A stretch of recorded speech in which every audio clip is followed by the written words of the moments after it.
Hi parents, நான் உங்கள் doctor Sakul ராமானுஜமுகுந்தன். இந்த சீசனில் எங்கே பார்த்தாலும் காஃபு, கோல்டு, ஃபீவர் தாங்க. நிறைய குழந்தைங்க கிளினிக் பார்த்தீங்கன்னா இந்த சிம்டம்ஸை தான் வராங்க. பேரண்ட்ஸ் நிறைய பேர்த்துக்கு இப்படி தான் இந்த காஃபு, கோல்டெல்லாம் வராமல் பார்த்துக்கிறது, குழந்தைய எப்படி சேஃபாக வச்சுக்கிறதுன்ற ஒரு பெரிய கவலையே இருக்குது. நிறைய பேர் எங்கிட்ட பர்சனலாகவும் ஃபோன் பண்ணி சொல்லியிருக்காங்க, கிளினிக் வரவங்க சொல்லியிருக்காங்க, கமெண்ட்ஸில் கேட்குறீங்க. ஸோ உங்களுக்காக தான் இந்த சேனல். ஸோ நீங்கள் கேட்டு நான் சொல்லாமல் இருப்பேனா? ஸோ இந்த வீடியோவில் உங்க குழந்தைக்கு காஃபு, கோல்டு, ஃபீவர் அந்த மாதிரியான விஷயங்கள் இந்த சீசன்ல வராம இருக்கிறதுக்கு நீங்க ஃபாலோ பண்ண வேண்டிய 10 விஷயங்களை பத்தி தான் நான் சொல்ல போறேன். வாங்க வீடியோக்குள்ள போலாம்.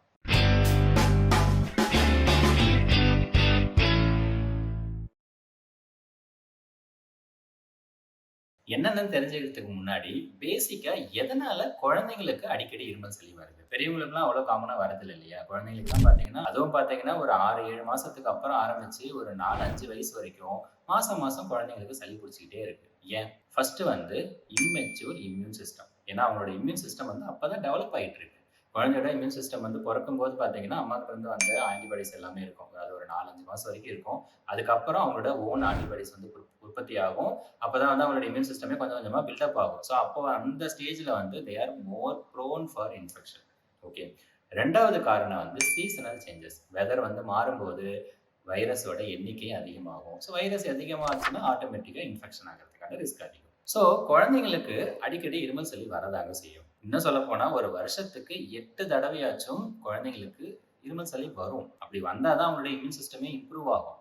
அப்படி அவங்களுக்கு சளி பிடிக்கும் போது 3 நாள் இல்ல 5 நாளைக்குள்ள சரியாகுது அப்படின்னா நீங்க கவலைப்பட தேவையில்ல. இந்த சீசன்ல உங்க குழந்தைய இருமல் சளி வராம பாத்துக்கிறதுக்கு 10 டிப்ஸ் நான் சொல்றேன். ஒன்னொன்னா நோட் பண்ணிக்கோங்க. ஃபர்ஸ்ட் பிரஸ்ட் ஃபீட் பண்ணணும். ஸோ குழந்தை சின்ன குழந்தையா இருக்காங்க, 6 மாசம் 8 மாசம் அப்படின்னா அடிக்கடி பிரஸ்ட் ஃபீட் பண்ணுங்க. பிரஸ்ட் ஃபீட் பண்ணும்போது நேச்சுரலா அம்மா கிட்ட இருந்து ஆன்டிபாடிஸ் குழந்தைக்கு கிடைக்கும். அது அவங்களுடைய இம்யூனிட்டியை இம்ப்ரூவ் பண்ணும். 2வது, நீங்க குழந்தைக்கு இப்போ சாலிட் ஸ்டார்ட் பண்ணிட்டீங்க, இல்லை ஒரு 2 வயசு 3 வயசு குழந்தை அப்படின்னா அவங்களுக்கு கொடுக்குற டயட் பெட்டரா இருக்கணும். பேலன்ஸ்டு டயட் கொடுக்கணும்.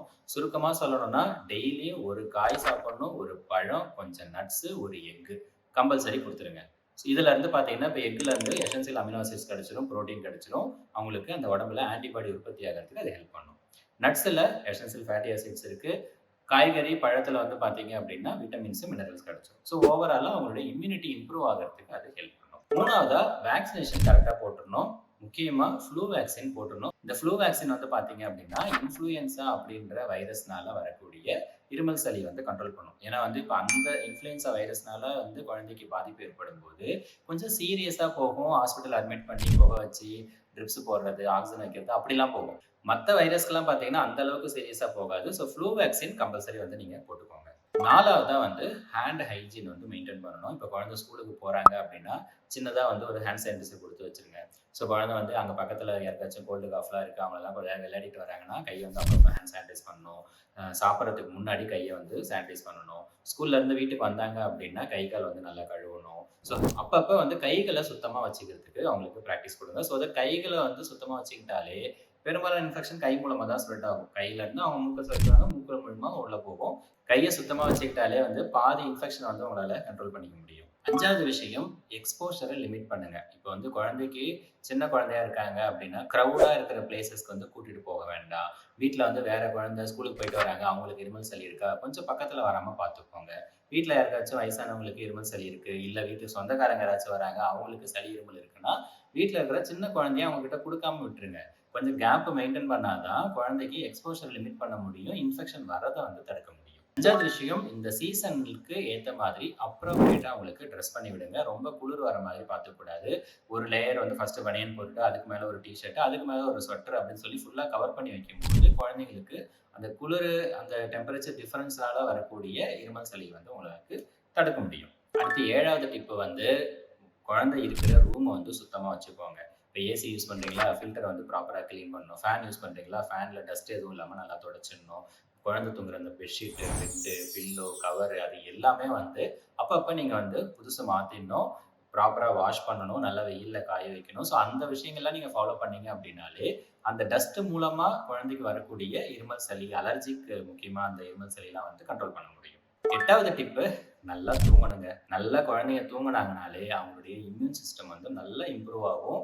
ஸோ தூக்கம் மஸ்ட். டிப் நம்பர் 9 குழந்தைங்க வெளியில போய் நல்லா ஓடி ஆடி விளையாடணும். அவுட்டோர்ல விளையாடணும். ஸோ வெளியில போய் நல்லா விளையாடும்போது, குழந்தைங்களோட அந்த இம்யூன் சிஸ்டம் வந்து நல்லா டெவலப் ஆகும். ரீசன் என்னன்னா, கொஞ்சம் கம்மியான லோட்ல வந்து கிருமிகள் உள்ள வரும். அந்த கொஞ்சம் கிருமிகளுக்கு அகைன்ஸ்ட்டா உடம்புல ஆன்டிபாடிஸ் உற்பத்தி ஆகும், ஃபைட் பண்ணும்.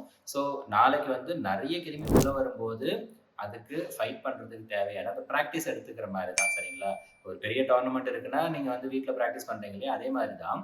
ஸோ அந்த மாரி நீங்க வெளியில வந்து குழந்தைங்கள விளையாட விடும்போது, நெறைய குட்டி குட்டியா எக்ஸ்போஷர் ஆகும். குழந்தைங்களோட இம்யூன் சிஸ்டம் வந்து நல்லா டெவலப் ஆகும். அந்த இம்யூனிட்டி நல்லா பில்டப் ஆகும். கடைசியா டிப் நம்பர் 10 உங்க குழந்தைக்கு உடம்பு சரியில்ல அப்படின்னா, மருந்து குடுத்துட்டு உடனே ஸ்கூலுக்கு அனுப்பிச்சிடாதீங்க.